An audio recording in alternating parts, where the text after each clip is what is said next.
لیکن اب اس وقت ایک حضرت کی ایک بہت اہم بات یہ نظر آ گئی، اس کا ذکر بھی بہت مناسب اور ضروری معلوم ہوتا ہے۔ یہ فرمایا کہ جس مصیبت کا ایسا غلبہ ہو جائے کہ اس کی مدافعات پر بھی قادر نہ ہو تو یہ واقعی مجاہدہ ہے، اور اب اس پریشانی سے کچھ ضرر نہ ہوگا بلکہ اس میں نورانیت ہوتی ہے، اور جو پریشانی اختیار سے لائی جاتی ہے اس میں نور نہیں ہوتا بلکہ ظلمت ہوتی ہے۔ جیسے کسی کا بچہ بیمار ہے اور وہ اس کا علاج نہیں کرتا، اس میں پریشان ہے تو اس میں نور نہ ہوگا، اور ایک صورت یہ ہے کہ بچہ بیمار تھا، اس کا علاج کیا گیا، علاج کے بعد وہ مر گیا تو اس سے پریشانی نہ ہوگی۔ عارف ایسی مصیبت میں دل میں شاد ہوتا ہے، ظاہر میں مغموم۔ یہ بڑا اہم بات حضرت نے بیان فرما دی۔ یہ فرما دیا کہ بعض مصیبتیں ایسی ہیں یا تکلیفیں ایسی ہیں کہ ان کے اندر نورانیت ہو، باوجود صدمہ ہونے کے، تکلیف پہنچنے کے، غم ہونے کے، لیکن اللہ جل جلالہ کے فضل و کرم سے اس کے نتیجے میں قلب کے اندر ایک نور پیدا ہوتا ہے، نورانیت ہوتی ہے، اور اس سے درجات بھی بلند ہوتے ہیں اور ترقی بھی ہوتی ہے۔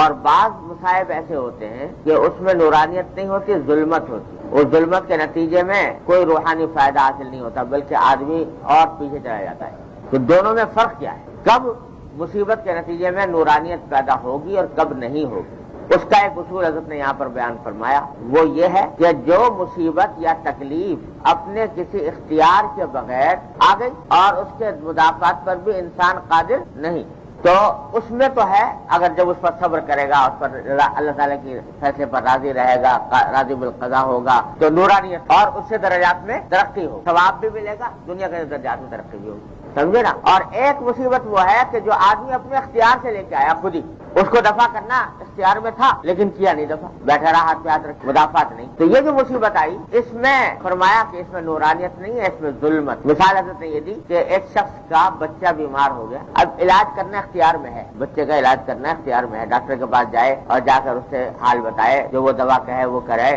یہ اختیار میں تھا، پیسے بھی تھے، یہ بھی نہیں کہ کوئی پیسے نہیں تھے، ڈاکٹر کی فیس نہیں دے سکتا تھا، یہ دوا خرید نہیں سکتا تھا، سب کچھ تھا، لیکن سستی کے مارے بیٹھا رہا، علاج نہیں کیا۔ اب علاج نہ کرنے کے نتیجے میں اگر بچے کا مرض بڑھ گیا یا خدا نہ کرے وہ مر ہی گیا، تو یہ جو آیا صدمہ، اس کا سبب اپنے اختیار میں، ایک طرح سے اپنے ہاتھوں لے کر آیا وہ یہ صدمہ، اس میں کہتے ہیں کہ نورانیت نہیں ہوگی، اس میں ظلمت ہو، کیونکہ یہ جو معمور بھی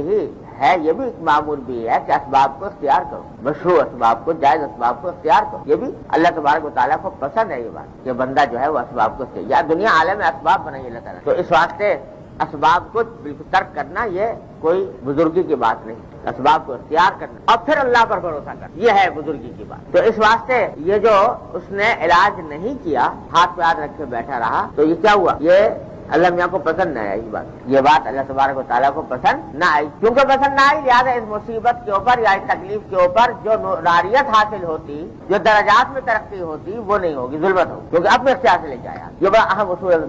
اسی طرح جس مصیبت کو آئی تو تھی وہ غیر اختیاری، لیکن اس کو دفع کرنا اختیار میں تھا اور نہیں کیا، تو اس مصیبت میں بھی ظلمت ہوگی، نورانیت نہیں ہوگی۔ ایک شخص حملہ آور ہو گیا آپ کے اوپر اور ڈاکہ ڈالنے لگا یا آپ کو جسمانی تکلیف پہنچانے لگا، تو آپ کے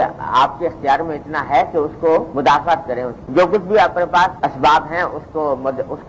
استعمال کر کے اس کا دفاع کریں، اپنا دفاع کریں، مدافعت کریں، لیکن آپ www.darusquran.com اور خاموش ہو کے بیٹھ گئے۔ اس سے جو تکلیف آئے گی، اس سے جو صدمہ آئے گا وہ اختیاری، تو اس میں حضرت فرماتے ہیں کہ ظلمت ہوگی، فائدہ نہیں ہوگا۔ تو بات کیا ہوئی؟ بات یہ ہوئی کہ جب کوئی تکلیف آنے لگے، صدمہ پیش آنے لگے، کوئی مصیبت آنے لگے، تو حتی الامکان انسان کوشش کرے اس کو دفع کرنے کی، یہ نہ سوچے تکلیفوں کے اوپر تو بڑے ثواب ملتے ہیں لہذا آنے دو یہ تکلیف، نہ، جب آنے لگے کوئی تکلیف یا مصیبت تو اس کا اس کی مدافعت کرے اور ہاتھ پہ ہاتھ رکھے نہ بیٹھے، جتنے اسباب ہیں وہ ان کو اختیار کرے، ان کو دفع کرے۔ جب آ گئی، باوجود اسباب اختیار کرنے کے پوری کوشش کی تھی، علاج کیا تھا، اپنے اسباب اختیار کیے تھے کہ یہ مصیبت نہ آئے، لیکن پھر آ گئی، پھر بے شک اس پر جو صبر کرو گے تو اس پر انشاءاللہ تعالی اجر و ثواب مرتب ہوگا۔ لیکن یہ کہ کوشش ہی نہ کرو اس کو دفع کرنے کی، بلکہ خیر مقدم کرو اس کا کہ آتی ہے تو آئے، تو یہ دو لحاظ سے خطرناک بات ہے۔ ایک اس لحاظ سے خطرناک ہے، ذرا سمجھ لو، ایک اس لحاظ سے خطرناک ہے کہ اللہ تعالیٰ نے اسباب اختیار کرنے کا حکم دیا، تم نے نہیں کیے، یہ اللہ تعالیٰ کو پسند نہیں ہے بات۔ دوسرے اس لحاظ سے خطرناک ہے کہ اس میں بہادری کا دعویٰ ہے اللہ تعالیٰ کے سامنے، کہ ہم تو بڑے بہادر ہیں، یہ بہادری کا دعویٰ اللہ تبارک و تعالیٰ کے سامنے، یہ بڑا خطرناک۔ اللہ تعالیٰ محفوظ رکھے اور مسلمان